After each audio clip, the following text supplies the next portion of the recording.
Hola, buenos días, ¿me escuchan? Buenos días, profe. Sí, sí, lo escuchamos. En 2 minutos más paso lista. Está bien, profe.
Hola, buenas tardes, ¿cómo están? Buenas tardes, profe. Aquí Buenas. un poquito preocupados. ¿Por qué preocupados? ¿Cómo va a ser que preocupados? ¿Qué les preocupa? Pues que nos repruebe. Ah, no pasa nada, es una materia nada más. Ay, Dios. ¿Cuántas llevan? Tres, ¿no? 4. Cuatro, ahí está, pasen tres. Buenas tardes, buenos días. ¿Qué tal? Perdón, perdón. Hola, buen día. Buen día, buen día. Eh, Preocúpense cuando reprueben dos o tres materias, pero por una, no se preocupen. Sí, Estudian y pasan. pero es lingüística, profe, no es Pero otra sí, cosa. está fácil, está sencilla. Yo Es reprobaba más, educación física. esa. Es que la verdad, profe, me cuesta trabajo hilar muchas cosas y con tanta lectura. Mm, Se me complica a mí entender muchas cosas, pero voy muy lento, y sí, se me complica tantito. ¿Qué se te complica la lectura? Sí, profe, se me complica. En primera, estoy medio ceguetón, entonces ya leer tanto, leo y me detengo, Ok. me quito de la computadora. Y así, pero aparte de eso, sí, como que me cuesta mucho trabajo entender, tengo que leer varias veces, pero pues ya con tantas veces que ya leí, pues ya le entendí un poco acá a lo que estamos viendo. Pero sí siento que necesito más ritmo, no ritmo, necesito más tiempo para seguir leyendo para poder entender. Creo que lo que necesitas es, sí necesitas tiempo, eso sí o sí lo necesitas, pero sí necesitas como que tener como que ciertos conocimientos previos de otras cosas, porque en esta materia se conjuntan varias cosas. Al no tener como que ese conocimiento, pues sí se te dificulta un poco más porque tienes que estar investigando cada uno de ellos. Es correcto, profe. Pero ahí vamos poco a poco, pero ahí vamos. ¿Estás? Estoy seguro que sí. A ver, vamos a pasar lista y ahorita empezamos con la presentación y cómo van con su proyecto final.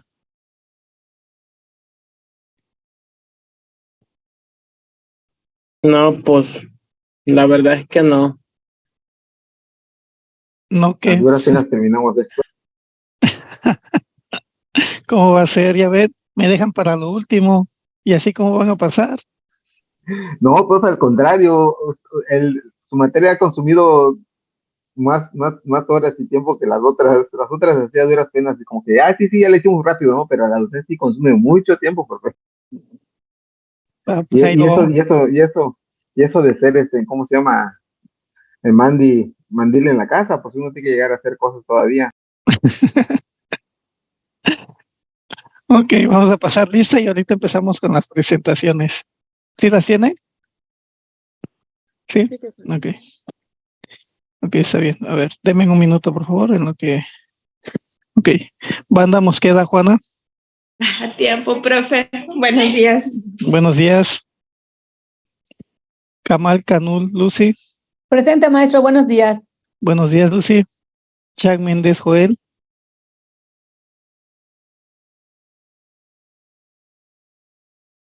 Chuk Uk, Juan Carlos. Buen día, maestro presente. Buen día. Cushing, Juan Jorge. Presente, profesor. Buenos días. Buenos días. Escalante, Molina, Sacil. Presente, maestro. Frente. Esteban Zen, Rodolfo. Presente, profe, buen día. Buen día, Rodolfo. Fernández Cruz, Cristian. Buenos días, maestro presente. Buen día, Cristian. Gómez Domínguez, Raúl. Presente, maestro. Buenos días. Buenos días. Hernández González, Harina. Buenos días, profesor presente. Buenos días. León Aguilar, Eduardo. Aquí, prof. Buenas tardes. Buenas tardes. López Esquivel, Emanuel. Presente, profesor. López Lascano, Edgar. Es baja, maestro. Marchan Betancourt, José Gregorio.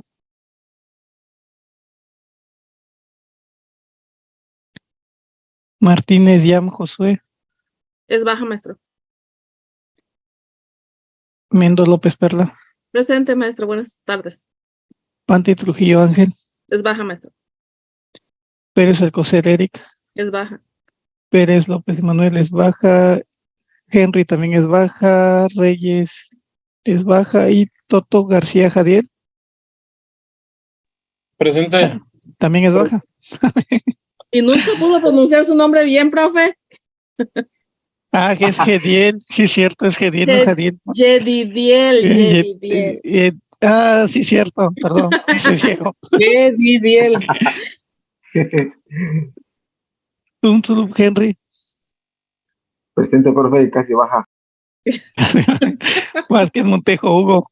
Presente, profe, buenas tardes. Buenas tardes. Velázquez Salinas, Aldo. Presente, profe. Buenas tardes. ¿Quién más? Buenas tardes, Yam Chimal Samuel. Es baja, baja. profe. Ok. Ok. Pues vamos a empezar así como están, en el orden que están, de equipo 1. Gramáticas independientes de contexto, Perla y Aldo. Así como están en orden los equipos, así es como van a presentar así van a hacer sus presentaciones.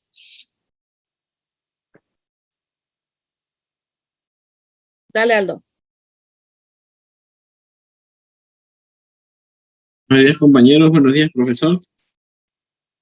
Bueno, aquí es días, pero nosotros somos el equipo número 1. Pues mi equipo es gramáticas independientes del contexto, formado por mi compañera Perla y yo, servidor Ana. Le daremos una pequeña introducción de qué es una gramática. Es un modelo de estructuras recursivas. O sea, significa que se puede utilizar las veces que sean necesarias. Definición de reglas para representar las expresiones de los lenguajes. Se tiene que seguir las reglas al pie de la letra. Especificación rigurosa y explícita de estructuras de un lenguaje. Es como que se representa en un lenguaje dado. Algunas características de esta es ausencia de ambigüedad, por tanto bien definidas. O sea, esta no tiene más opciones que las que te dan específicamente. Rigurosas, claridad y explicitud. Por lo tanto, tienen unas reglas muy estrictas. Facilita la evaluación para poder comprobar lo que tienes, sacar tus propias conclusiones y derivar tus resultados. Hacer predicciones y generalización y desarrollo de aplicaciones. O sea, a partir de esto ya puedes desarrollar aplicaciones. Existen varios tipos de gramáticas en las que se puede usar, en las que se usan las gramáticas generativas, definidas por Neon Chomsky. Y él la clasificó en la siguiente cuadro, que es la jerarquía de Chomsky, como podemos ver en la siguiente imagen. Nosotros nos concentraremos en la independiente de contexto, en la número 2, porque además de los demás compañeros. Gramáticas libres de contexto. Este tipo de gramáticas han desarrollado un importante papel en la tecnología de compiladores desde hace 70 años. Han hecho que la implementación de analizadores sintácticos, los cuales son funciones que descubren la estructura de un programa, pase de ser una tarea que era muy complicada y consumía mucho tiempo, a ser un trabajo rutinario que se puede llevar a cabo en muy poco tiempo. Más recientemente, las gramáticas independientes del contexto se han utilizado para describir formatos de documentos a través de denominada definición tipo DTD, Document Type Definition, que se utiliza en la comunidad XML, extensible Merkle Language, para el intercambio de información web. Abajo podemos ver dos ejemplos de lo que es este gran tema. Gramáticas independientes del contexto, definición formal de la cuártupla. Existen 4 componentes importantes en una descripción gráfica de un lenguaje. Un conjunto finito de los símbolos que forman las cabeceras del lenguaje, que se está definido, denominadas este conjunto alfabeto terminal o alfabeto símbolos terminales, como podemos ver la V minúscula. Un conjunto finito de variables, denominada también en ocasiones símbolos no terminales. La T mayúscula, una de las variables representa el lenguaje que se está definiendo, se denomina símbolo inicial. La S mayúscula y un conjunto finito de producción o reglas, la P mayúscula, como podemos ver. Cada producción consta de una variable que define parcialmente la producción. Esta variable a menudo se denomina cabeza de producción. Como podemos ver ahí, la T mayúscula, símbolo que significa cabeza. El símbolo de producción es las flechitas de la derecha. Y la V minúscula también puede cada de símbolos terminales y o no terminales. Entre paréntesis, lo que significa es el cuerpo.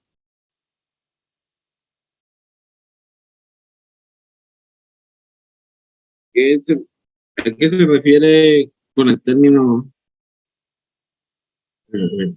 libre de contexto? Ahí podemos ver la T mayúscula, que significa que es la cabeza, sustituido por la V minúscula, que es el cuerpo, sin tomar en cuenta el contexto o lo que tenga dentro de él. Como podemos ver ahí, notar en el siguiente ejemplo, donde definimos las variables X, Y y Z, como podemos ver, tenemos el símbolo inicial, la S mayúscula, el cual fue tomado a partir de uno de los siguientes símbolos no terminales del cuerpo de la cadena que tenemos.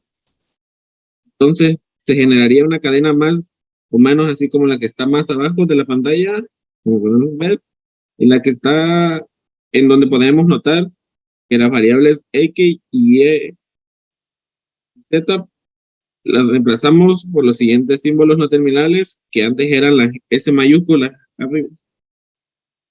Un pequeño ejemplito. Ahí tenemos unos asteriscos. Me olvidó poner el asterisco de estrella de Klein. Denota recursividad, o sea que se puede repetir varias veces, como podemos ver en el ejemplo abajo a la derecha. Ya tenemos varias S mayúsculas ahí arriba. El asterisco significa que se puede, ¿cómo se dice? Poner varias veces, utiliza. ¿Entienden? Continúa mi compañera Perla para dar una pequeña explicación. Ok. A continuación voy a dar un pequeño ejemplo de lo que sería, de la manera en cómo se crean este tipo de gramáticas. Supongamos que vamos a obtener una gramática independiente de contexto para el lenguaje independiente de contexto que está de esta manera.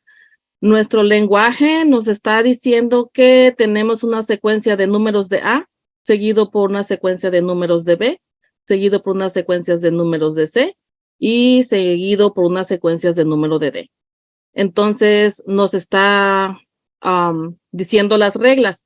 La regla prácticamente es que la suma de los números de A más B tiene que ser igual o mayor que la suma de los números de C y D. Esta es la regla muy sencilla, muy básica, o sea, es solamente un ejemplo. Ok, cumpliendo con esta regla, donde nos dice, y lo vuelvo a repetir, que la suma de los números de A y B debe de ser igual o mayor que la suma de los números de C y D. Tenemos que tomar en cuenta tres cosas. Primero, la secuencia. La secuencia tiene que ser así.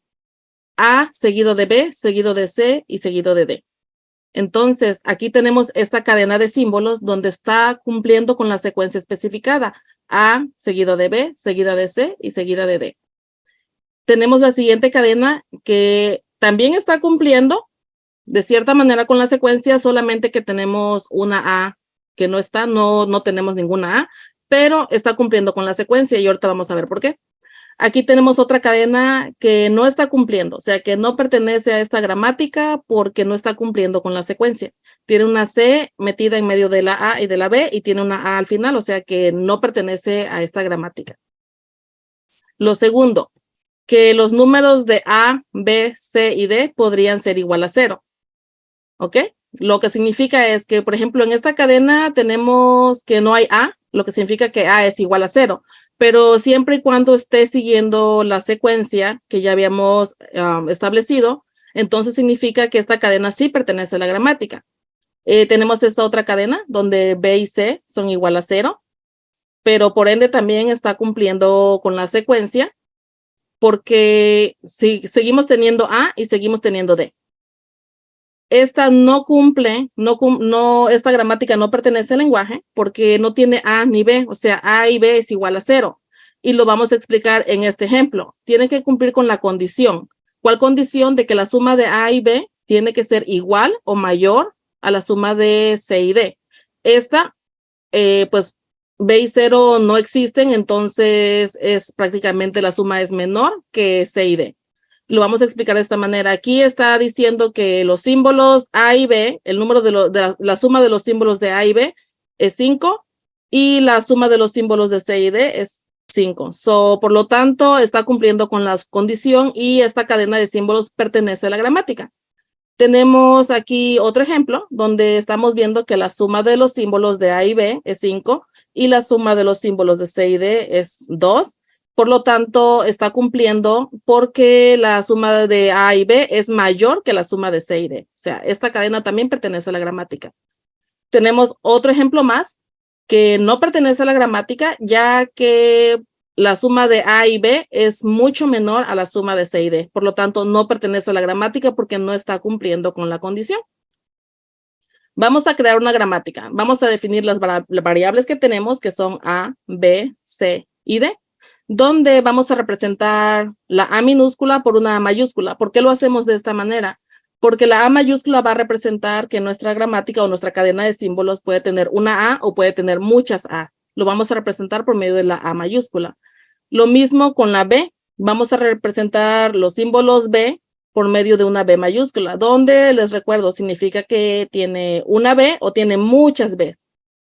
Ok, tomando en cuenta eso, tenemos aquí nuestra primer cadena, tomamos el símbolo inicial S y tenemos el símbolo de producción, donde nuestra primer cadena va a empezar con la letra A. Recuerden, puede ser una letra A o pueden ser muchas letras A. La S mayúscula es el resto de símbolos intermedios que van de la A a la D. Nuestra cadena va a terminar con la letra D, pero aquí estamos tomando solamente un símbolo para representar nuestra cadena, que sería la cabeza. Entonces, podemos tener más secuencia de cadenas del tipo que empiecen con B y terminen con D. Recuerden que el símbolo de en medio solamente representa al resto de la cadena. Lo mismo podemos tener cadenas que empiecen con A y terminen con C, cadenas que empiecen con B y terminen con C.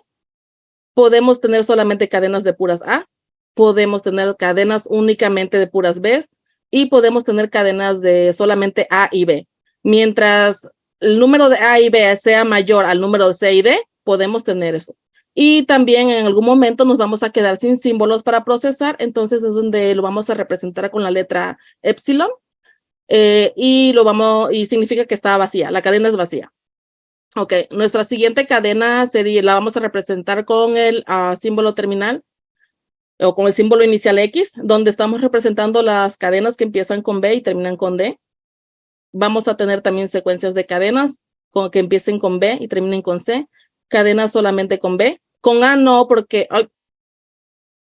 con A no, porque estamos iniciando en B, ya no podemos retroceder a la A.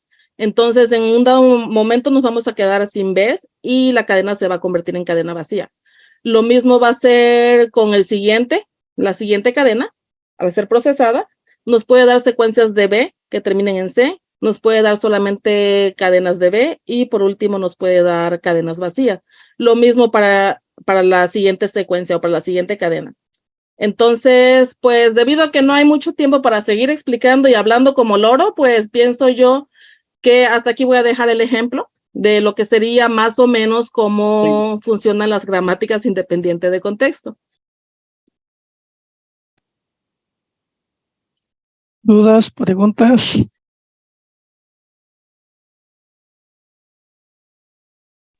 Nada más el último que preguntó, bueno, que dijo, en respecto o sea, si empieza una cadena, un ejemplo, en C ya no puedo regresar a B y ya.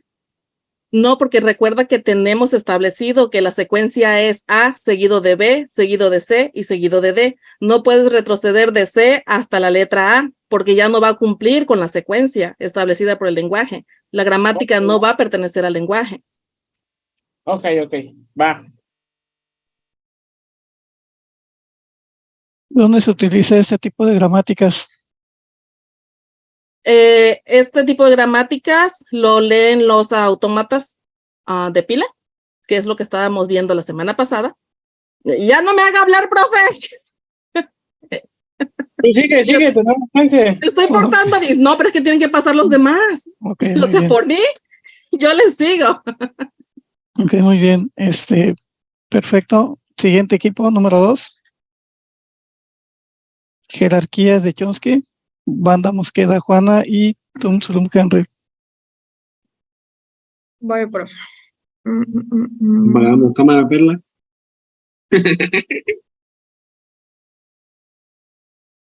Ok.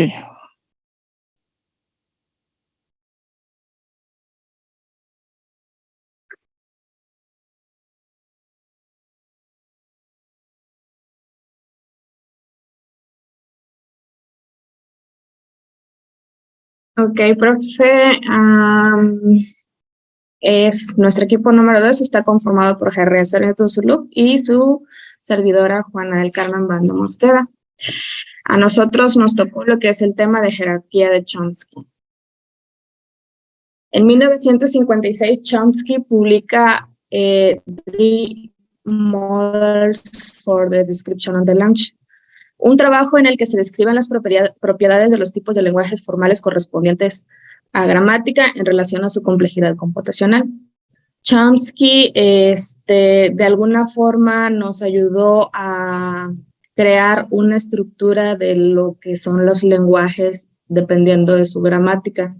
Y en base a ello, pues también nos divide o nos especifica qué tipo de autómata se puede utilizar en cada tipo. Para la jerarquía de Chomsky tenemos desde el tipo 0 hasta el tipo 3. Cuando hablamos del tipo 0, nos referimos a conjuntos de objetos formales de cualquier complejidad computacional. Cuando hablamos de tipo 1, son conjuntos de secuencias de símbolos o cadenas. Tipo 2, secuencias, símbolos o frases. Y de tipo 3, pues serían secuencias de símbolos. En sí, él nos facilitó mucho la estructura de lo que podríamos llamar ahorita las bases de lo que son la programación, compiladores y pues algunos de los lenguajes de programación que se utilizan también. Pues también su trabajo influyó mucho en lo de los autómatas y pues nos lo divide de esta forma.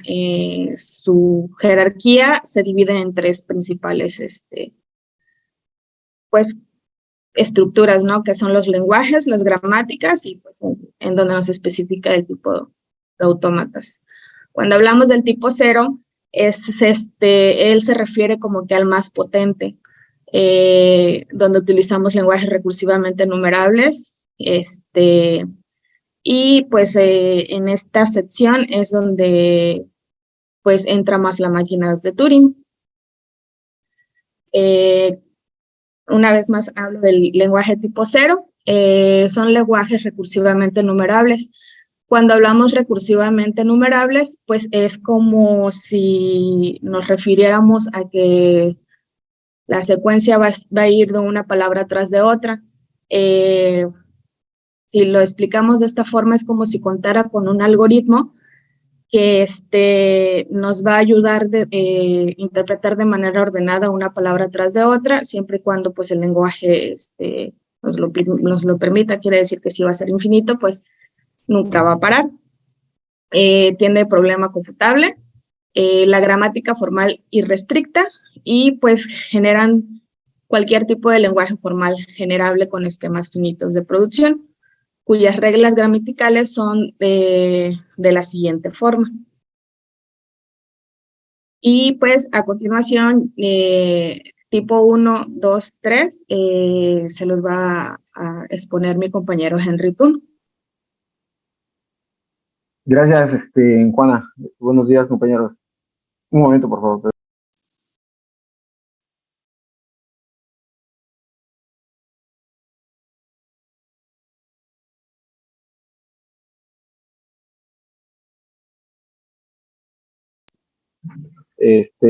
Gracias.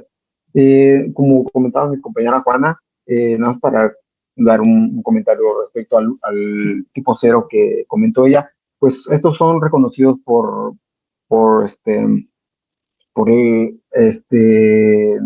la máquina de Turing. Es un lenguaje que permite la combinación de cualquier terminal y no terminal. Como dijo ella, es el más poderoso y es el que equivale al que reconocen las computadoras. Y de ahí nos pasamos al al tipo 1. Estos son lenguajes dependientes de contexto, que es un autómata linealmente acotado y es el problema interpretativo, gramática sensible al contexto, que generan los lenguajes sensibles al contexto por medio de las reglas gramáticas de la forma. Estos lenguajes son aquellos que pueden ser reconocidos por un autómata linealmente acotado por un cierto número entero de veces sobre la longitud de entrada. Los ALAs son capaces de resolver problemas formales semánticos y corresponden a la capacidad usual de ordenadores implementados actualmente. Estos lenguajes sensibles o dependientes de contexto son reconocidos por autómatas linealmente acotados, como bien mencionamos, ¿no? Y ahora pasamos al tipo 2, por favor. Estos lenguajes independientes del contexto, LIC, son reconocidos por los autómatas de pila. Problema formal y su gramática libre de contexto, como mencionamos. Generan los lenguajes independientes de contexto por medio de las reglas de la forma, con capacidad para resolver problemas formales sintácticos. Estos del tipo 2 son, como dijimos, son reconocidos por la autómata de pila y solo tiene un único no terminal y se permite cualquier cosa. Por lo tanto, tiene este tipo de gramática es más flexible y poderosa que la anterior, que la 1. Pasamos a la 3, por favor. Lenguajes regulares, LR, son reconocidos por los autómatas finitos. Problema personal y la gramática regular, que se restringen a aquellas reglas que tienen en la parte izquierda a un no terminal y en la parte derecha un solo terminal, posiblemente seguido de un no terminal. A estos lenguajes son aquellos que pueden ser aceptados por un autómata finito y resuelven problemas de tipo operacional. También estas familias de lenguajes pueden ser obtenidas por un medio de expresiones regulares. Estos tipos de lenguajes simples tienen dos reglas de derivación. A partir de un no terminal siempre se genera o bien un terminal seguido de un no terminal o bien un terminal aislado. Pues al pasar a la siguiente, por favor. Y antes de pasar a la conclusión,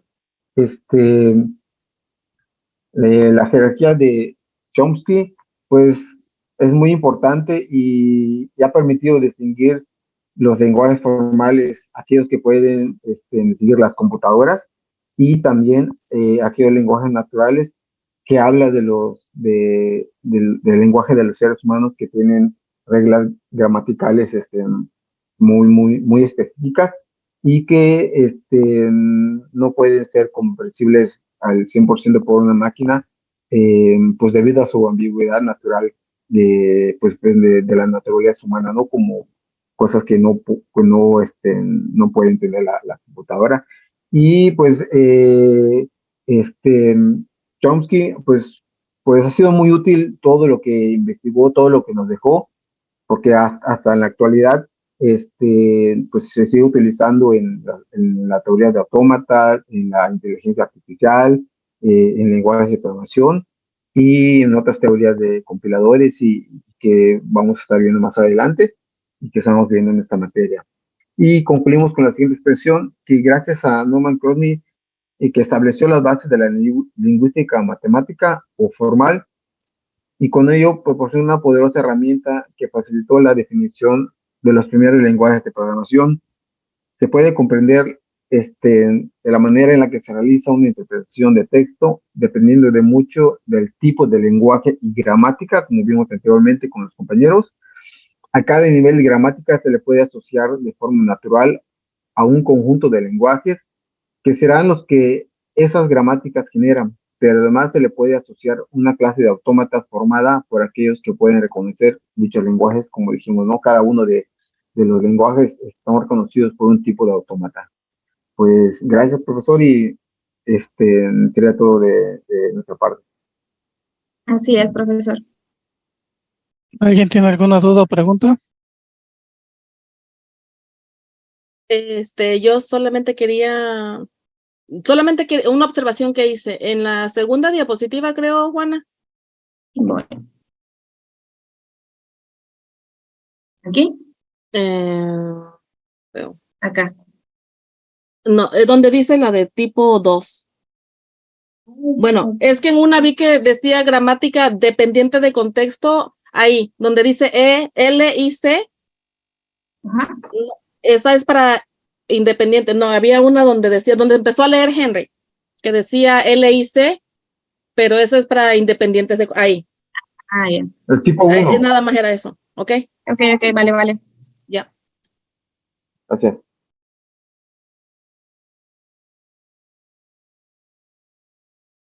Gracias, profesor.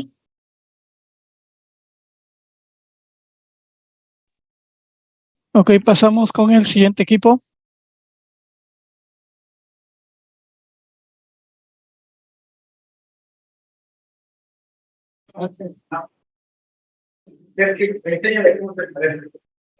Sí, buenos días, maestros y compañeros. Buenos días. Aquí, bueno, nos tocó lo que es la máquina de Turing. Disculpe un poquito el ruido, lo que pasa es que estoy para la biblioteca y vienen los alumnos. Bueno, nosotros somos el equipo 3. Está creado. Bueno, esta presentación está creada por el compañero Hugo Alexander, servidor. Y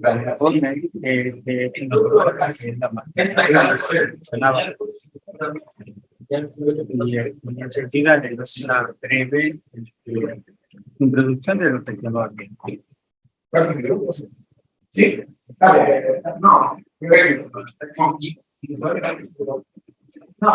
¿Sí me escucha? Tienes mucho ruido ambiental.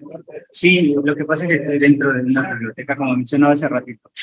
Vienen los alumnos aquí a tomar clases igual y ya.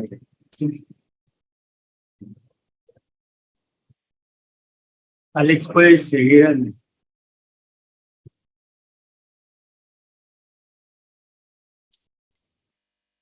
Bueno, como mencionaba, esta es una breve descripción de lo que se va a hablar sobre la máquina de Turing. Bueno, esta investigación respecto a la máquina de Turing es un modelo profesional que esta máquina desarrolla lo que son códigos para la traducción de lectura y escritura. Sería automáticamente, ya que esta es interpretada o codificada a través de la llamada cinta, generando, o sea, obviamente de la misma. Bueno, con su propio nombre, como su propio nombre lo dice,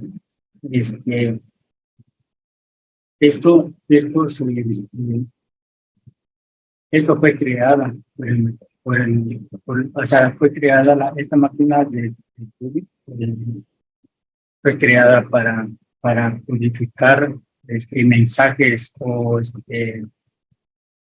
sí, mensajes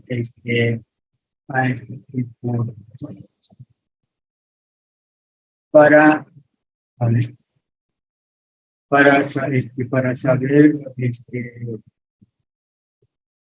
para saber lo que interpretaba un mensaje en ese tiempo de la Segunda Guerra Mundial.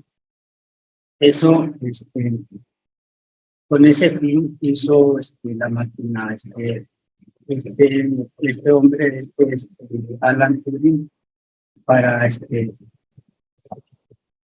saber qué es lo que realmente decía el código que interpretaba o que mandaba el contrincante, en este caso. Y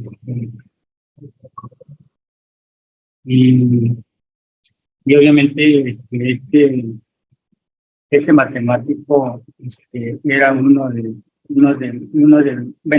fue un genio de muchos campos, como mencionaba, que principalmente era en la técnica de escribir y con el procesamiento con claves secretas de modo enigmático, y esto que estudia de la forma principal y principios generales que rigen el conocimiento y el pensamiento humano. Me mencionaba que el objetivo de la máquina de Turing era codificar lo que son los procesos de transformar una información a otra, sin perder nada de información sobre que necesitaban codificarla. Y esta codificación era necesaria para obtener el mensaje final, saber qué es lo que realmente decía el mensaje, ¿no? Y a ver, en la siguiente, Alex. Bueno, ya como mencionaba aquí, este modelo computacional realiza la lectura, ¿no? La lectura y transcriptura de manera automática en un conjunto de cadenas sobre entradas llamadas las cintas, como mencionaba en la introducción, que es lo que codificaba el mensaje, o que lo que podía interpretar el mensaje, y generando una salida de estas mismas. Bueno, en esta definición da una herramienta,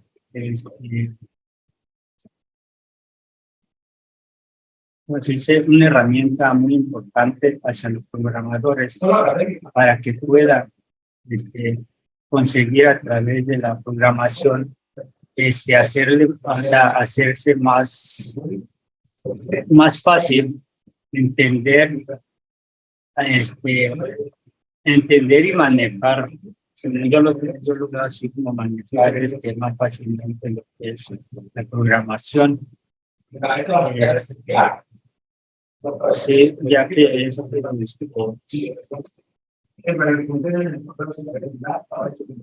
ya que, bueno, de hecho, la máquina que mencionaba hacer era verificarlo. Y ahorita ya con todo esto, hoy en día se les hace más fácil para interpretar lo que es la codificación o el código o para interpretar más fácilmente la programación. Bueno, yo creo sería todo de mi parte, y mi compañero Alex va a explicar cómo es el procesamiento de la codificación del código. Y mil disculpas por lo que había dicho, tal vez no entiendan, espero no le afectara a mi compañero, pero sería todo de mi parte y lo dejo con mi compañero. ¿Qué tal? Buenas tardes. Como mi compañero Raúl ya había mencionado, esta es la presentación del lenguaje adentro de la máquina de Turing. Lo que hace la máquina de Turing es, imaginemos como una cinta métrica. Una cinta métrica que contiene números que van consecutivamente 1, 2, 3, 4. Pero en esta, la cinta métrica consiste en que en cada medida tiene un número de 1, 0, 1, 0, 1, 0. Un número que no se puede cambiarse. Lo que es la máquina de Turing es que se consigue que el cursor el cursor busca codificar cada número, busca que cada número tenga un significado, un símbolo que tenga una letra. ¿Sí? Los números son números menores que trata de codificar cada mensaje al ser interpretado en un lenguaje de programación. Esto hace que analice y codifique cada lenguaje que al ser interpretado sea verificado y que al usarse puede ser utilizado sin menor ayuda. Bueno, también, como había mencionado, ese cursor es lo que es la indicación que le hará al ser humano, de tal manera que la máquina entienda qué es lo que quiere traducir mediante el número que le sea asignado.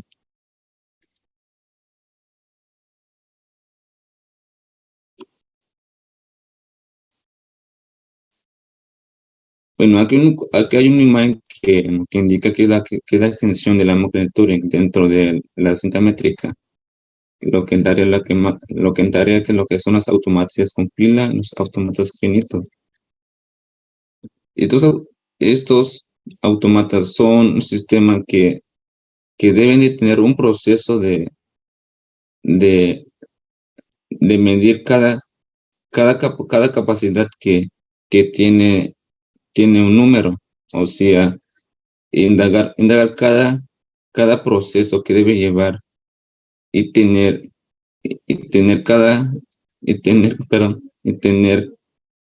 cada representación de cada código, o sea, que tenga una función en interpretar en la programación. Como en este texto se dice que el aparato da la capacidad de almacenar y procesar cada información que le sea asignado. La máquina de Turing no solo sirve para representar en el programa, sino que también puede almacenar diferentes tipos de informaciones, ya sea datos de los que les que habían asignado o las que él mismo creó. Bueno, el beneficio del máquina de Turing es que en las futuras generaciones tienden a tender a crear nuevas inteligencias artificiales, nuevas máquinas, nuevos programas, nuevos lenguajes de programación para que eso pueda ser visualizado entre los seres humanos.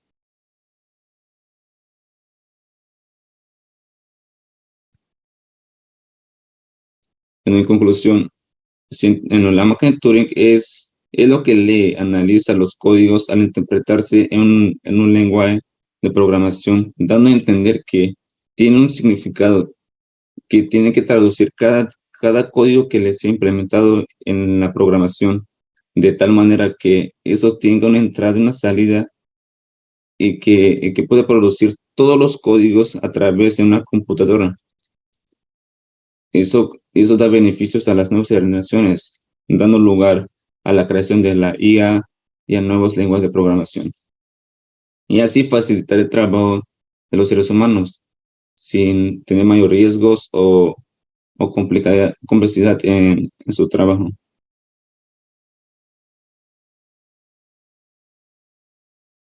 Y esas referencias, no sé si tengo otra pregunta. No sé. ¿Dudas, preguntas?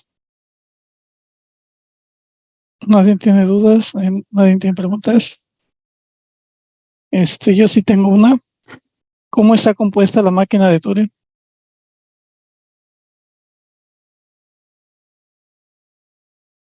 La máquina de Turing está compuesta por diferentes, por una cinta que va a codificar los códigos y un cursor, que este cursor va a indagar cada número que le ha asignado, y que ese número son los números números binarios, algo así, ¿sí? Y que esos números tendrán un propósito en analizar cada código que les sea presentado. ¿Puedes pasarte a la siguiente presentación? A ver, donde tú empezaste es la exposición. Ok, ahí. La máquina de Turing está compuesta por una unidad de control y una cinta en la cual se empieza de izquierda a derecha. Y ahí es donde entra lo que acabas de mencionar del cursor. Se posiciona para poder hacer la lectura de cada uno de ellos. Si alguien más tiene alguna duda o pregunta. Si no hay dudas o no hay preguntas, pasamos con el siguiente equipo, por favor. Muy bien, gracias, Hugo. Gracias.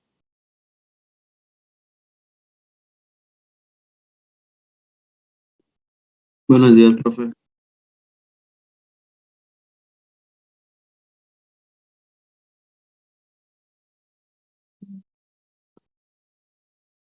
Juanca, ¿andas por allá? Sí. Buenos días, maestro. No sé si ya se ve la cuestión. Ya, adelante. Bueno, a nosotros nos tocó el tema del lenguaje de especificaciones semánticas y pues el equipo está compuesto por un servidor, Juan Carlos, y Joel Chan. Bueno, empecemos. ¿Qué es los autómatas y lenguajes? Bueno, para empezar, un aspecto a definir, pues cuando se inicia en el estudio de lenguajes y gramática, es la diferencia que existe entre ambos, entre un lenguaje natural y un lenguaje de programación. Aquí, ¿qué podemos decir? Un lenguaje natural, pues, es una forma de hablar y escribir de cada persona, o sea, cómo yo me expreso, cómo yo me comunico. En cambio, un lenguaje de programación es un conjunto de reglas gramaticales que permiten escribir instrucciones para poder ejecutar código en una computadora. Aquí podemos decir que, bueno, ¿qué es la gramática? Pues la gramática pues, es la sintaxis que forman frases de lenguaje, de un lenguaje específico. La semántica, pues, es el conjunto de reglas que le dan un significado a la oración. Y a su vez también podemos decir que ellos dos comparten una característica que se llama pragmática, que pues también es la forma en cómo usamos una oración. Y los lenguajes de programación tienen una característica más adicional, que es la implementación, y que es cómo se transforman esas instrucciones en acciones.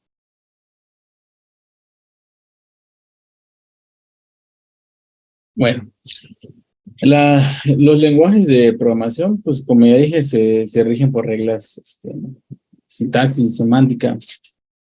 Y como dije, la sintaxis, pues es el conjunto de reglas que definen pues, cómo poner letras, números, símbolos, y todo eso para darle forma a los programas, es decir, la forma del lenguaje de programación. Y la semántica, pues es el conjunto de reglas que dan el significado del programa en sí, es el significado de la sentencia del lenguaje. A diferencia de un lenguaje natural, pues no está tan definido ni delimitado, ya que se controlan por reglas gramaticales que van evolucionando y derivando nuevos lenguajes, nuevas palabras que van apareciendo, que vamos a ir conociendo. Estos, pues, sí están bien definidos y tratan de evitar cierta ambigüedad. O sea, cuando una palabra puede tener más de una interpretación y también, pues, en los lenguajes naturales, pues, utilizan términos familiares y sentido común. También, pues, eliminan algunas instrucciones innecesarias. Ok. En cuanto a las especificaciones semánticas, se pueden mencionar que existen dos. Una es la informal o natural y la formal. Ok, ¿cuál es la informal? Pues la informal es llevada a cabo mediante lenguaje natural. Esto hace que la especificación sea inteligible al principio. Pues esta es una tarea compleja, pero no imposible. Al describir todas las características que puede tener un lenguaje de programación de un modo preciso, es decir, busca describir todas las características que se pueden utilizar en un lenguaje de programación. En cambio, un lenguaje formal, pues, es una descripción rigurosa del significado o el comportamiento de los programas, pues de los lenguajes de programación, de las máquinas abstractas o incluso algún hardware. En este caso, pues el comportamiento de las distintas construcciones de un lenguaje de programación pues puede ser descrito de diferentes puntos de vista. También, pues, estos tienen pues algunos usos. Entre esos podríamos decir que pues, revelan posibles ambigüedades existentes en lenguajes de programación. También se usan como base para la implementación de procesos de lenguaje. Diseñan, o sea, pueden utilizarse para diseñar nuevos lenguajes de programación. Y también pues se utilizan para estandarizar lenguajes mediante la publicación semántica de un modo no ambiguo. A continuación lo voy a dejar con mi compañero Joel para que continúe con la exposición. Buenos días. Vamos a empezar con los conceptos de especificación semántica. Como dice acá, dice la especificación formal es de la sintaxis de un lenguaje se suele llevar a cabo mediante la descripción estándar de una gramática de notación BNF. El Backus Narrow Form quiere decir la forma natural, formal de interpretar un código, la manera de cómo está interpretado y redactado el sistema de codificación. En el caso de la especificación semántica, la situación no está tan clara, no hay ningún método estándar globalmente extendido. Quiere decir que no hay tanta información sobre cómo se realizan los procesos dentro de esta misma forma, pero se tiene claro de que tiene una forma y una estructura formal debido a la estructura del lenguaje. Semántica operacional. Dice, el significado de cada construcción sintáctica es especificado mediante la computación que se lleva a cabo ejecución sobre una máquina abstracta. En este concepto se tiene la idea que cada lenguaje de programación es interpretada como una máquina de pensamiento abstracta, la cual tiene un compilador que hace la traducción hacia el lenguaje máquina y puede realizar la conversión hacia los diferentes visualizadores de acciones, independientemente del modo del lenguaje. La semántica denotacional, dice la representación del comportamiento de cada sentencia o frase del lenguaje se lleva a cabo mediante entidades matemáticas de notación. ¿Esto qué quiere decir? Que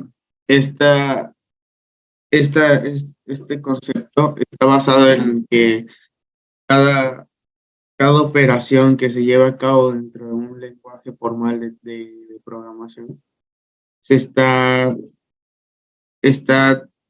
orientado hacia la parte de la matemática, de la parte de las operaciones algebraicas, donde se resuelven incógnitas y se resuelven problemas con procesos mecanizados. Semántica axiomática. Especifica las propiedades del efecto de ejecutar las sentencias sintácticamente correctas, expresada mediante acertos y desoyendo así los aspectos de ejecución. Es más o menos, a grandes rasgos, una prueba de error donde se detectan los errores dentro del código, se cachan y se manda como un aviso donde hay un conflicto o una sintaxis errónea dentro del código. Semántica algebraica. Se basa en la especificación de tipos de datos abstractos mediante la corrección de operaciones, incluyendo una constante. Pues, como su nombre lo dice, está igualmente orientada a las operaciones matemáticas, donde tenemos nuestras variables que nos van a servir como datos de control, y tenemos perdón, al revés. Tenemos una constante que nos sirve como dato de control, y tenemos las variables que nos van a servir como los periodos de prueba.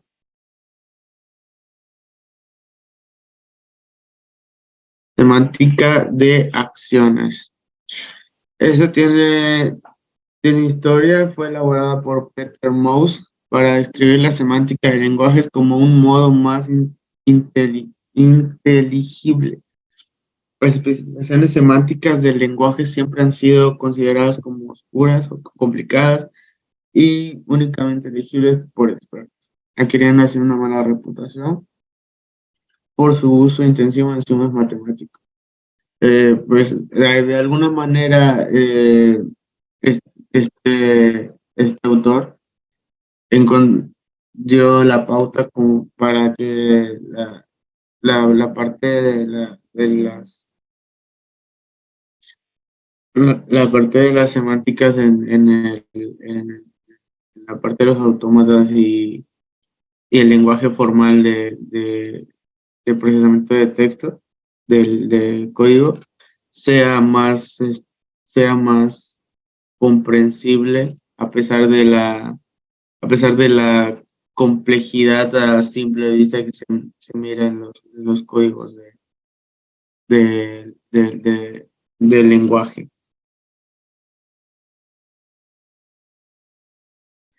Eso sería todo de nuestra parte. No sé, espero que pues haya sido de ese agrado, que si tienen alguna duda. Sí, ¿cuál es la diferencia entre sintaxis y semántica?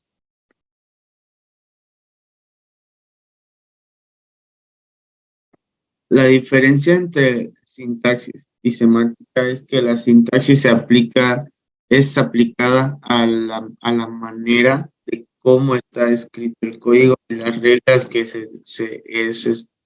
las reglas para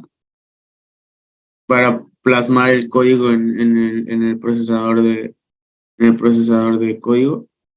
Y las semánticas son todas, es la parte que ahora es el conjunto de reglas que están orientadas para esa situación. Es la interpretación que va a tener. La sintaxis es el conjunto de reglas y la semántica es la interpretación que se le va a dar. Muy bien. Siguiente equipo, por favor.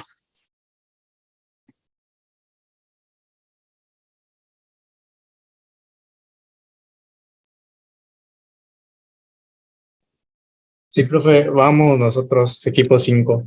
Es correcto. Bien, Gramáticas pues, sensibles al contexto. así es. Pues vamos a explicar nosotros un poco sobre las gramáticas sensibles de contexto, y pues el equipo 5 está integrado por Eduardo Alonso León Aguilar y su servidor Rodolfo Esteban. Como una breve introducción, pues empezaremos a hablar un poco de la historia o cómo surgió este tema, empezando con una imagen.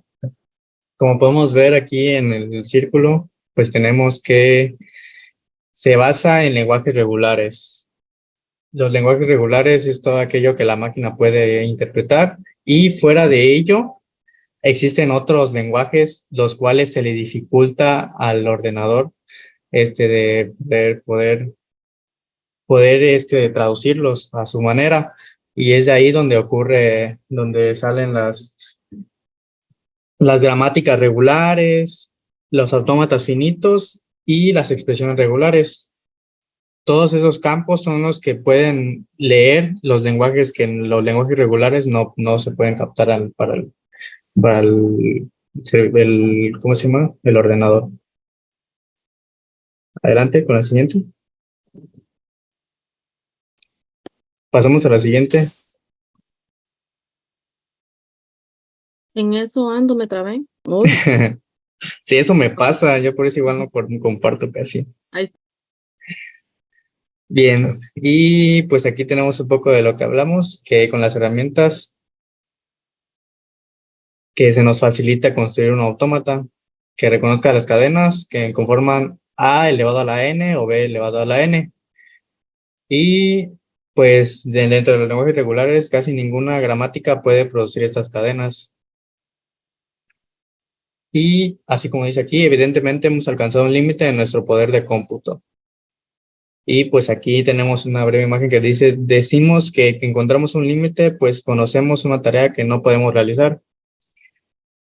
Que esto es fuera dentro del lenguajes regulares, que se le dificulta entender al ordenador este tipo de cadenas de texto. Pasamos a la siguiente.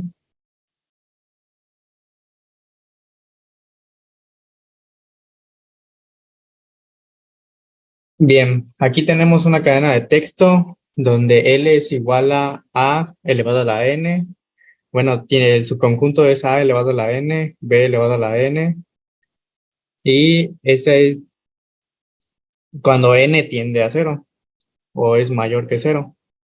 Una gramática que lo genere, pues es casi difícil. Entonces, pues aquí en este caso veremos que así como existen lenguajes regulares, existen otros tipos de lenguajes con sus respectivas gramáticas y autómatas. De esta forma podemos expandimos nuestro poder de cómputo para poder trabajar con esos lenguajes. Pasamos a la siguiente. Y pues debido a todo esto de que se dificulta el tipo D, entonces aquí el norteamericano Noam Chomsky creó una clasificación de gramáticas que se llamó clasificación de gramáticas de Chomsky, en el cual se modeló así, empezando con las gramáticas de tipo 3, que son las gramáticas regulares, de ahí las gramáticas de tipo 2, y pues nosotros nos enfocamos más en las gramáticas de tipo 1, que es las gramáticas sensibles al contexto. Y de último, las gramáticas de tipo 0. Pasamos a la siguiente.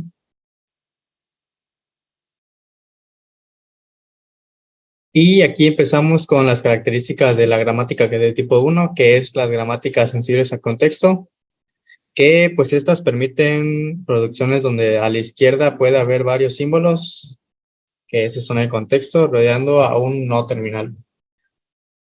Y bien, hay una regla, que es la que tenemos ahí, que C, diferente de A, C, subíndice D, tiende a C, subíndice I, y ahí se me oculta. Y pues aquí explica que donde A pertenece al subconjunto B a la N, en unión con B a la T.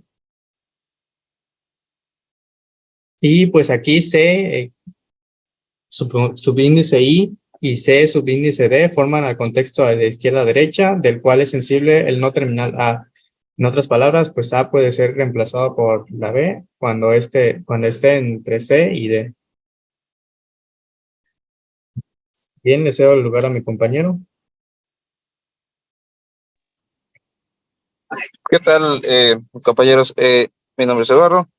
Y bueno, yo, más bien para no aburrirles con todo esto de P y todo eso, todas estas son matemáticas aplicadas, ¿sí? Son simbologías, como su nombre lo dice, son gramáticas sensibles al contexto porque se representan o tienen diferente significado dependiendo de dónde se le use, se le dé el uso, en qué área, ¿sí?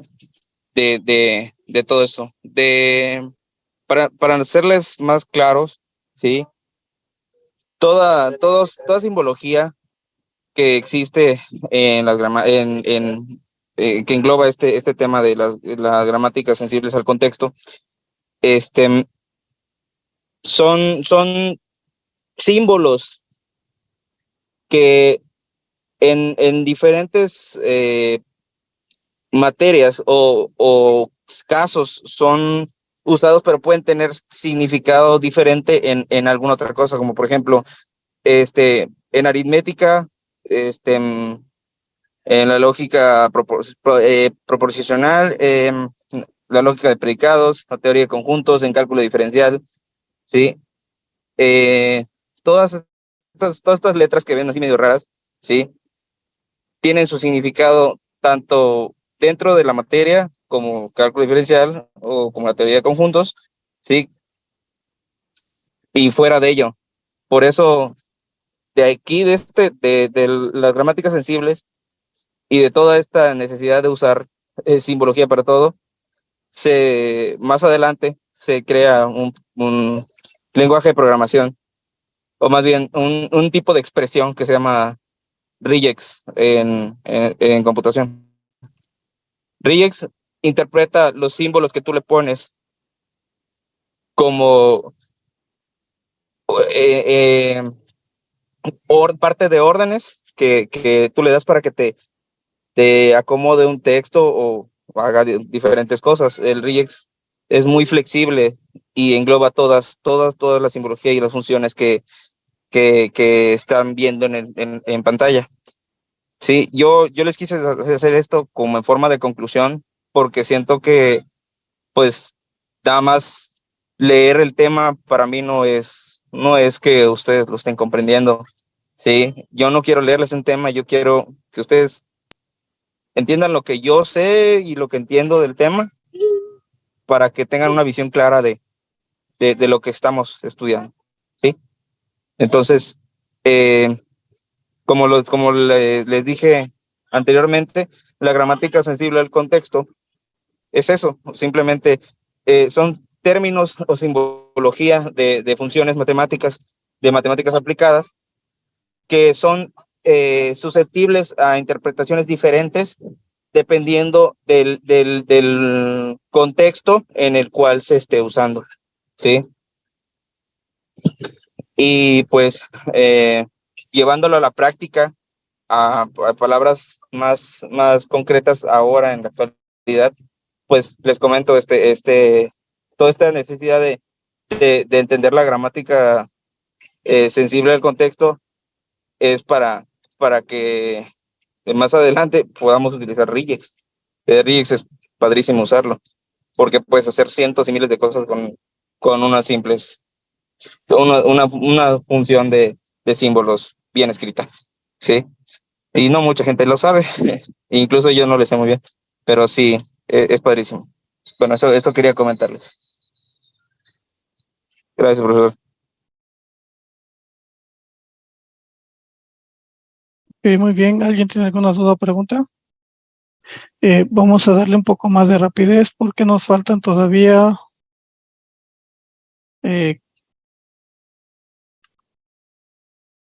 cuatro equipos. Pasamos con el número 6, gramáticas regulares, Lucy y Cecil. Buenos días. El equipo lo conformamos su servidora y mi compañera Cecil Escalante Molina. Cecil, ¿lo pasas en la segunda, por favor? Bueno, las expresiones regulares son representaciones de la gramática regular y que a su vez van a conformar el lenguaje regular. Aquí vemos la jerarquía de Chomsky, que ya hemos escuchado en el transcurso de esas exposiciones, y vemos aquí tres tipos de lenguajes. De esos tres tipos de lenguajes vemos que el lenguaje regulares son los lenguajes que reconocen los autómatas finitos. Muy bien. Además de estos, de de estas representaciones. También podemos decir que el lenguaje regular también se le conoce como de tipo 3. Siguiente es así. Muy bien. Las gramáticas regulares se pueden utilizar casi todos los símbolos, no casi todos los símbolos del alfabeto. Están representados por signa. Luego sigue lambda y el lenguaje vacío. Pero también participan operadores como son el signo de más, que representa la unión, el punto, que representa la concatenación de la cadena, la concatenación de las ideas, perdón, que forman parte de la cadena, y el asterisco, que representa el cierre del cline o de la cadena, así como también los paréntesis, que modifican las prioridades de los demás operadores. Les dejo con mi compañera Sasi y al final retornaré otra vez a concluir el tema. Gracias, Lucy. Para definir si una expresión es una expresión regular, se deben de cumplir ciertos criterios. Aquí tenemos el conjunto vacío, representada por el 0 y la diagonal, que pues nos menciona que en este caso pues no hay elementos que conformen a ese lenguaje. Tenemos también a la letra lambda, que también nos muestra que aquí forma parte de su propio lenguaje. Esta expresión, la número 3, nos dice que A pertenece a un universo del lenguaje B. Y acá lo tenemos, el lenguaje B, su elemento es exactamente A. Podemos decir que si juntamos dos expresiones algebraicas, el resultado también va a resultar una expresión algebraica. Si tenemos A que se une a B, el resultado de A más B sigue siendo una expresión regular. También cuando se juntan como cadena A con B, sigue siendo una expresión regular. Como mencionó Lucy, los operadores para el caso de unión es la U, que se podría leer lenguaje L unido al lenguaje A, que en este caso, por ejemplo, si el lenguaje L tiene como elementos rosa y azul y el lenguaje A tiene fresa y limón, entonces la unión ya van a ser 4 elementos, esa es la unión. A diferencia de la concatenación, que su símbolo es el punto, en la concatenación se pueden unir los elementos. Puedo yo formar, por ejemplo, fresa rosa, o puedo yo formar limón azul como un solo elemento. Y la cerradura de Kleene, que se representa con el símbolo de asterisco. En la cerradura ahí se pueden combinar los elementos de los lenguajes, incluso repetir. Por ejemplo, si tenemos el lenguaje binario de 0 y 1, una de los elementos puede ser 0, puede ser 1, puede ser la combinación de ambos, puede ser 0, 1 o puede ser al revés, 1, 0. Puede ser la repetición de alguno de ellos, por ejemplo, 0, 1, 1. Puede ser al revés, 1, 1, 0.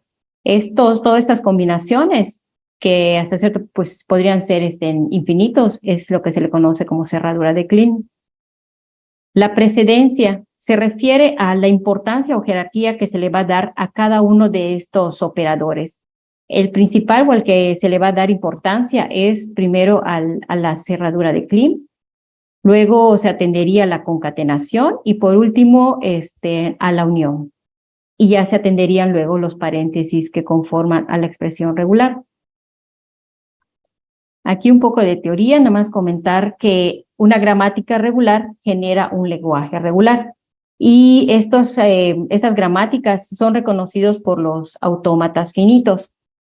Las gramáticas regulares son restrictivas y el lenguaje generado por esta gramática es reconocida por un autómata determinístico. Sin embargo, existe un algoritmo que puede convertir este lenguaje reconocido por un autómata determinístico por un lenguaje que un autómata no determinístico pueda reconocer.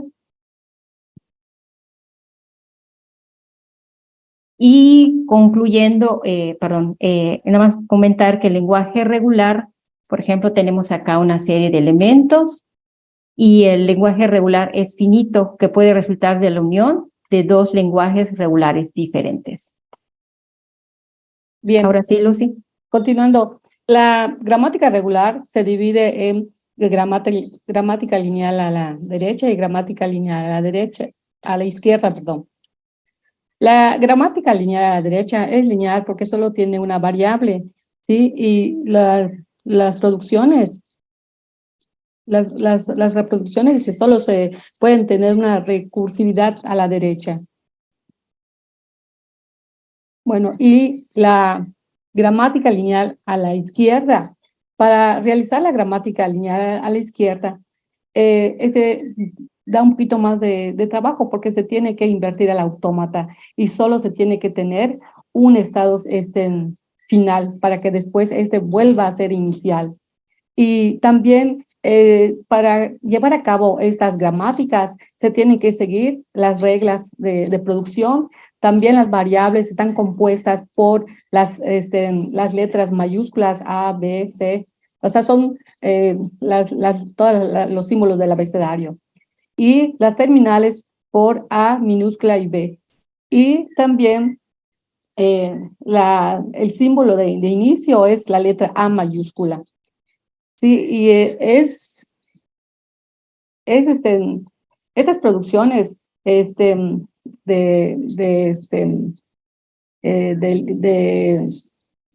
las gramáticas lineales a la izquierda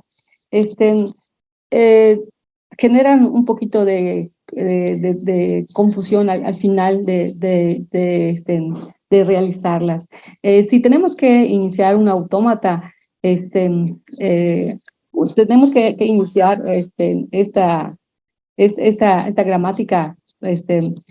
Podemos elegir la gramática lineal a la derecha por la recursividad que nos da a la derecha.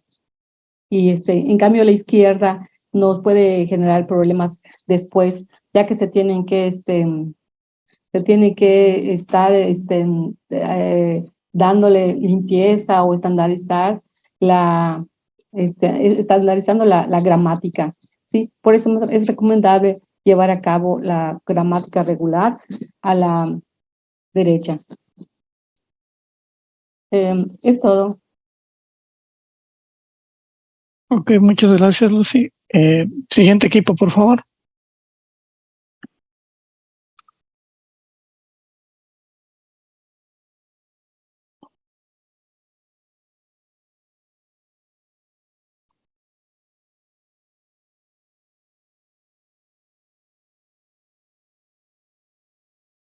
Voy yo, profe, voy yo, Deme un minuto, porque estoy acomodando mi computadora.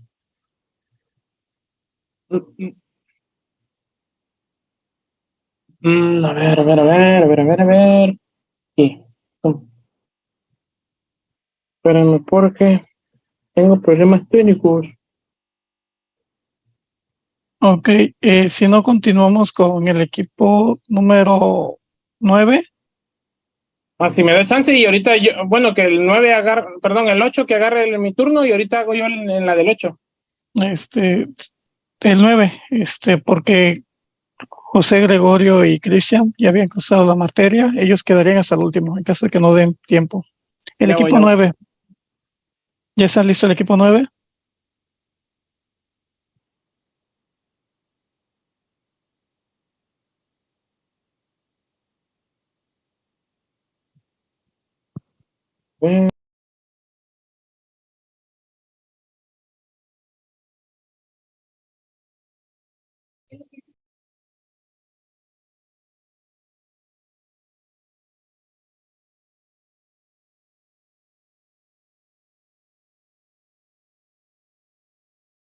Creo que el 9, no, espérenme, le estoy mandando el link a mi compañero Esquivel para ver si él lo puede presentar en su computadora, porque en la mía no sé qué onda está pasando. Esquivel, ¿andas por acá? Esquivel. Mándamela a mí, Jenny. Ok. Excelente. Espérame, voy. Te lo estoy mandando, perla, ya nada más déjame.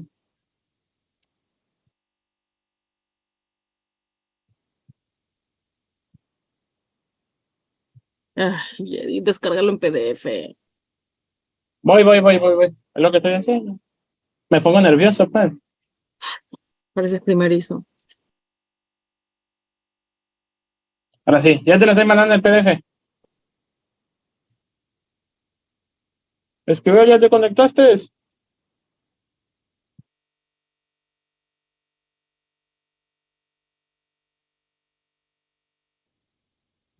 Perla.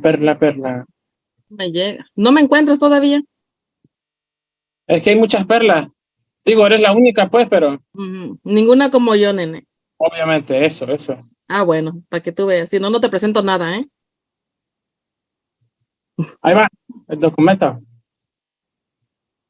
Espera, porque ¿ya está conectado, hay que ver? Ya. Perdón, es que andaba ocupado aquí en el trabajo. No te preocupes. Ahí voy. Te mandé mensaje, Esquivel. Espérame.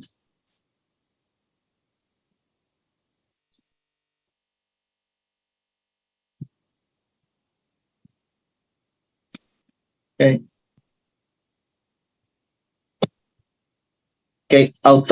Nosotros somos el equipo 7 y vamos a hablar de las autómatas probabilísticos. ¿Le puedes dar a la siguiente diapositiva? Ok, en el siguiente formato hablaremos de las autómatas probabilísticos desde su función, qué son y cómo se conforman. ¿Puedes dar a la otra, por favor? Okay. ¿Qué son los autómatas probabilísticos? Estos autómatas se incorporan los elementos de una probabilidad en su funcionamiento. Son útiles en situaciones donde la incertidumbre o la aleatoriedad son factores importantes en el proceso de toma de decisiones o en la moderación de sistemas.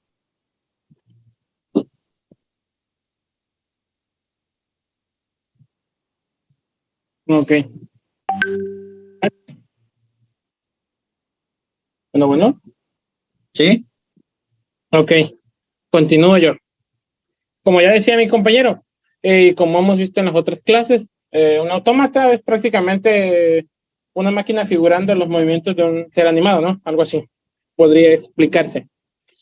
El autómata funciona de la siguiente manera. Se maneja, o yo lo manejé por cinco etapas. Una de ellas son los estados. Estos estados son un conjunto que representan, digamos que un diagrama, ¿no? Y donde muestra nuestro estado inicial y los estados que va pasando o que va procesando continuamente hasta llegar a un estado final.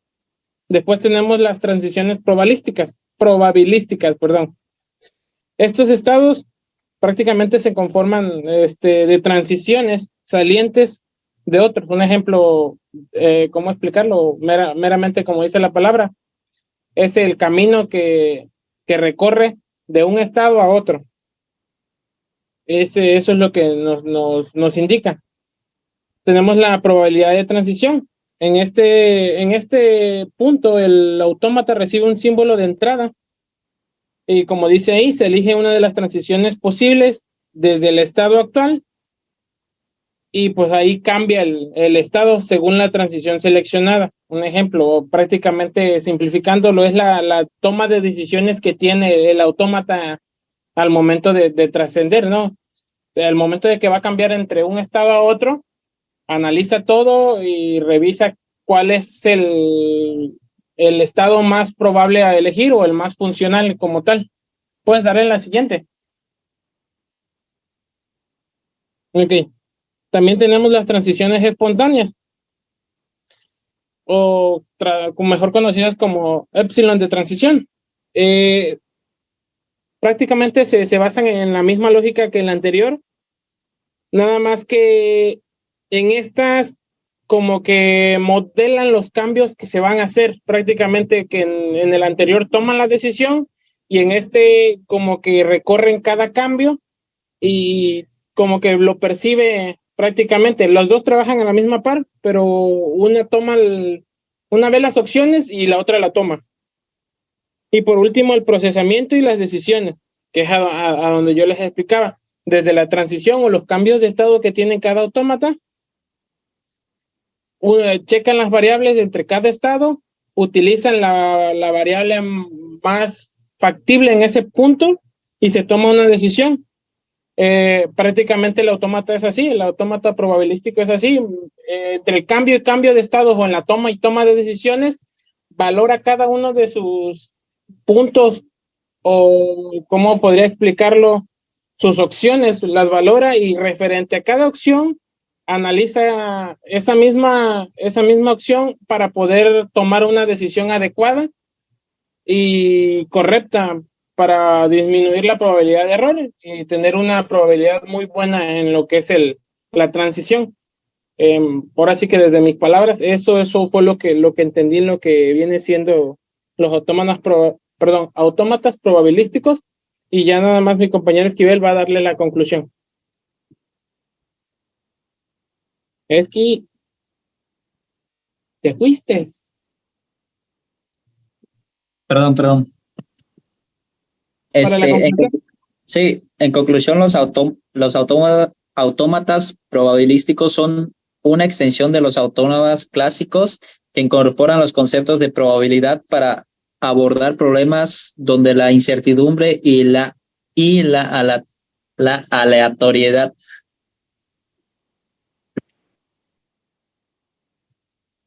¿Alguien tiene alguna duda respecto al tema? Y digo, profe, más de usted. No sé si me expliqué bien o no lo entendí bien a lo que... ¿Dudas, preguntas? Si no hay dudas, no hay preguntas, pasamos al siguiente equipo. Yo sí tengo una propia duda, ahora sí, propia duda hacia mí. Respecto a la función, ¿es como la mencioné o me fui por la China? Porque yo hasta donde comprendí es eso, pero no sé. No, profe, ¿me escucha?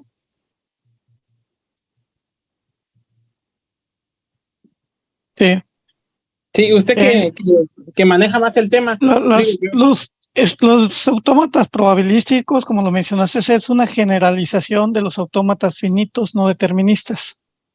Es prácticamente lo que estabas exponiendo, nada más que no lo expusiste con tanto a los conjuntos o cuáles son sus funciones en sí, sino que te fuiste un poquito más por la teoría. Pero sí, es eso lo que estabas explicando. Te hizo falta profundizar un poco más. Ok. Sí, es que como dijo 10 minutos, dije yo, si me meto más, voy a tardar más. Sí, es correcto. Va, gracias.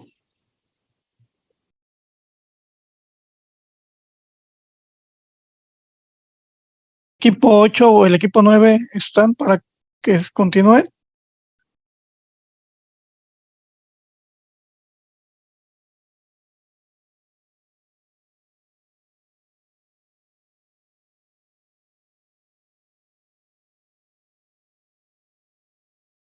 Ok, adelante. Sí, buenas tardes, profesor. Nosotros somos el equipo 9 y nos tocó la red neuronal y su arquitectura. Mi compañero Jorge Antonio Kushinewa y su servidora Sarina Vega.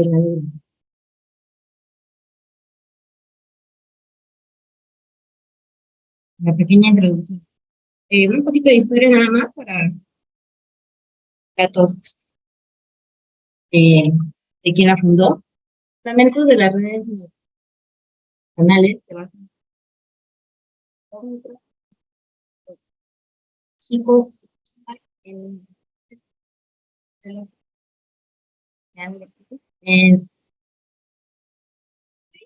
al introducir un método de aprendizaje basado en la letra.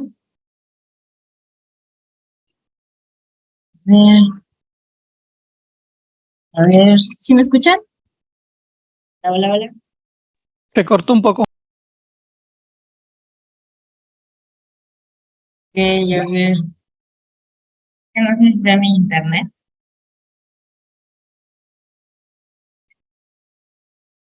Lo que tengo, ¿no? A ver, mi tutor conecta.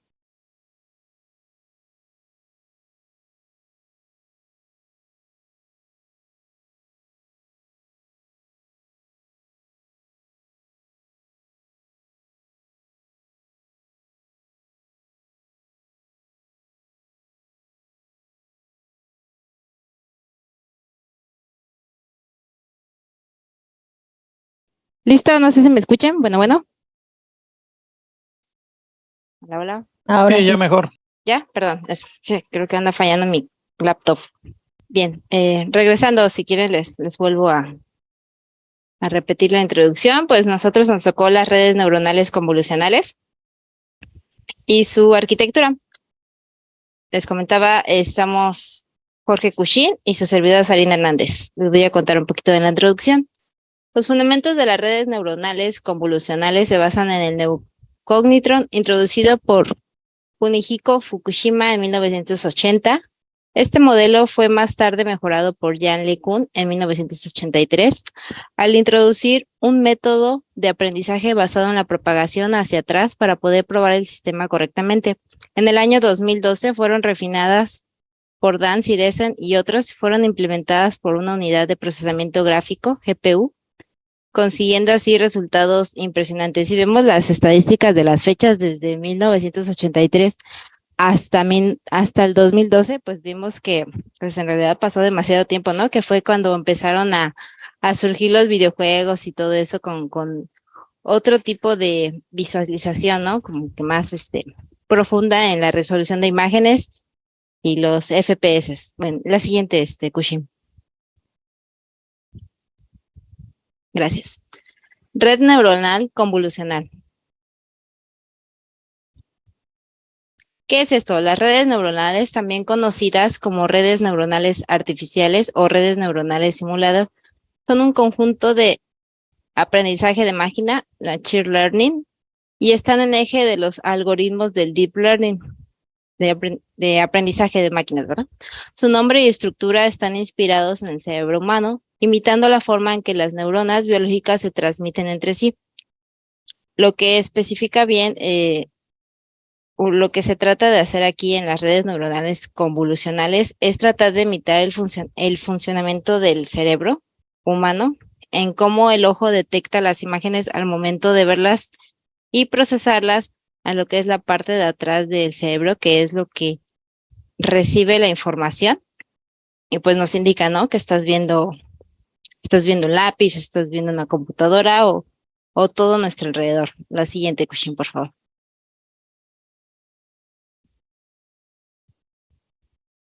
Bien, esto es como una máquina hace la detección de las redes neuronales. Lo que la máquina detecta son los bytes. La imagen se divide, como ven, la primera es un byte en blanco y negro. Un byte es igual a un píxel. 2 bytes, los colores, 3 bytes, 8 colores, 5 bytes, 32 colores, 24 bytes, 16 millones de colores. Como ven, este tipo de capas es lo que identifican o lo que hace que aprendan las máquinas para que se detecte una imagen. Se puede decir que trabaja por capas porque le va agregando un método matemático a cada píxel. Un ejemplo más o menos es esta imagen del lado izquierdo, donde ven al señor con la imagen un poco más clara. Entonces, agregándole un filtro que digamos que cada cuadro es un píxel. Este cuadro, si uno le agrega un filtro, la detección de imagen, como ven, se distorsiona porque se va haciendo chico el píxel, entonces por eso se distorsiona. Sus capas son menos grandes, pero más anchas. La siguiente, Kushin.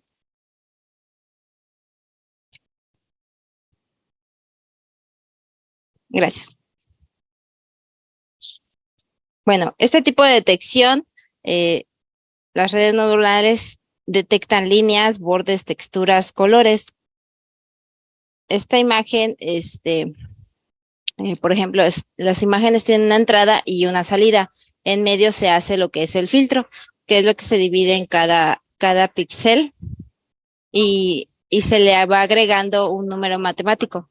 Dependiendo del filtro que tú le vas agregando, es como, por ejemplo, la imagen derecha, la entrada, si tú la divides, si tú la restas, perdón, la de abajo, y le agregas un 0 y los unos se hace negra. y si la divides, le agregas un 0 y le haces 1, se hace blanca. Bueno, esto es conforme a las capas de los colores de RGB, que son 3. La siguiente.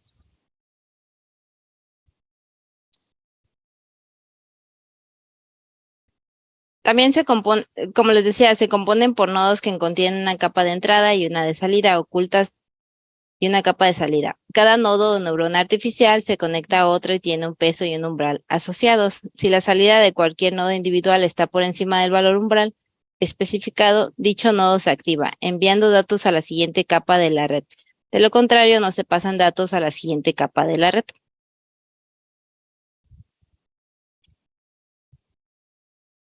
La siguiente, Cushin, por favor. Bien, esta es una pequeña imagen de cómo más o menos trabaja lo que es la red neuronal. Esta predicción es la que va a dar un resultado como por ejemplo el 92% de probabilidad de ser caballo o 8% de ser perro. Un ejemplo de la detección de imagen, ¿no? ¿En qué se puede aplicar todo esto o en qué se aplica todo esto? Por ejemplo, en la medicina, las máquinas que detectan pues algún hueso roto o los órganos, entonces todo este tipo de imágenes que se van dividiendo por capas y la máquina hace que detecte lo que es exactamente lo que está buscando. Por ejemplo, aquí les digo, si está buscando caballos, pues va a buscar caballos. Si está buscando órganos, te va a reflejar los órganos. Si está buscando huesos, te va a reflejar los huesos. La siguiente.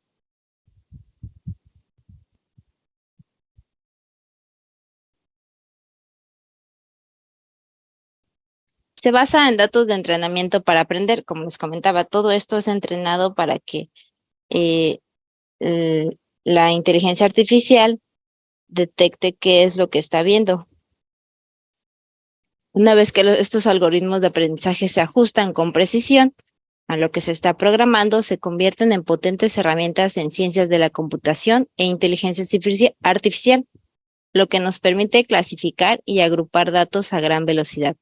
Las tareas de reconocimiento de voz o reconocimiento de imágenes pueden llevar minutos en lugar de horas, en comparación con la identificación manual realizada por expertos humanos. Bien, mi compañero Cushin les va a explicar un poco más de la arquitectura y pues en sí eso es la detección de redes neuronales convolucionadas.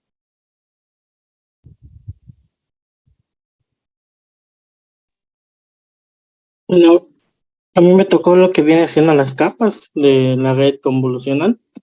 Se divide en lo que yo pude buscar es que se divide en 3 capas.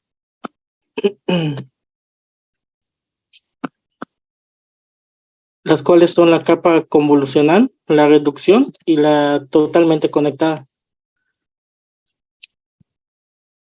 En la primera capa, que es la convolucional, es la capa que se identifica como un bloque de construcción principal. En esta capa necesita menos componentes. Necesita menos componentes como son datos de entrada, un mapa de características y un filtro. Esta capa cuenta con unas capas convolucionales, digamos, adicionales, que son las que hacen que la estructura de las CNN sea un poco más jerárquica, porque las capas que son posteriores son las que visualizan píxeles de campos receptivos y ayudan para que se transforme la imagen dada en valores numéricos y que le permita que la red comprenda y extraiga patrones valiosos. En la segunda capa, que es la de reducción,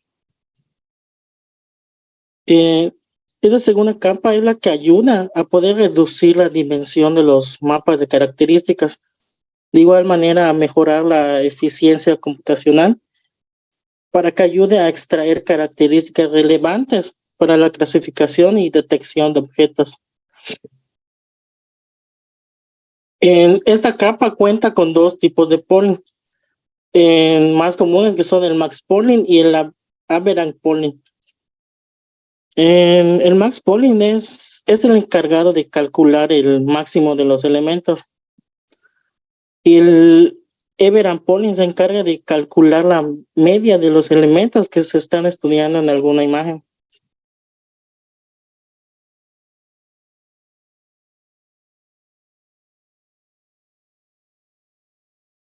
Luego, la tercera y última capa, que es la de totalmente conectada. Esta capa no utiliza las propiedades de conectividad local, ya que es una capa completamente conectada, que se encuentra conectada a todo volumen de entrada, por lo que tiene un gran número de conexiones, mientras que las capas convolucionales se encuentran conectadas a una sola región local en la entrada. Lo que se puede configurar en esta capa es el número de neuronas que la componen. En estas capas se conectan sus key de neuronas con todos los volúmenes de entrada de cada una de sus neuronas.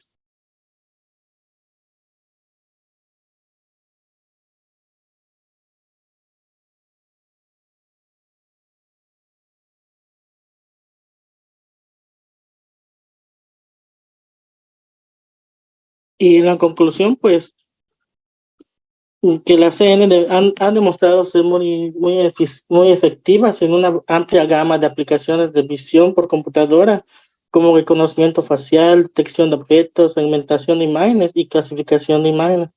Su capacidad para aprender características relevantes de manera automática y su capacidad para manejar datos de alta dimensión las convierte en una herramienta poderosa en el campo del aprendizaje automático.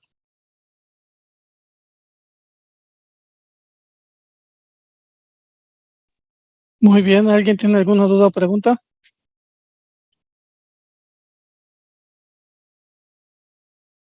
No, si nadie tiene dudas y preguntas, pues con eso finalizamos el día de hoy.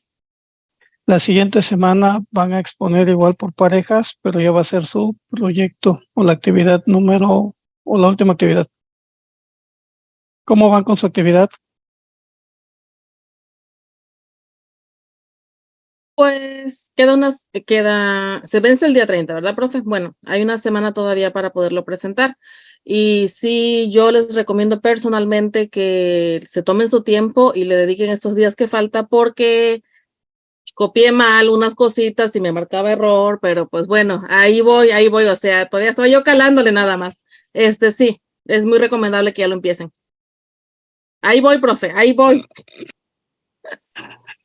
Ok. Muy bien, entonces nos vemos la siguiente semana para que ya presenten su última actividad. Dime, Raúl tiene Raúl. una duda, profe. Adelante, Raúl.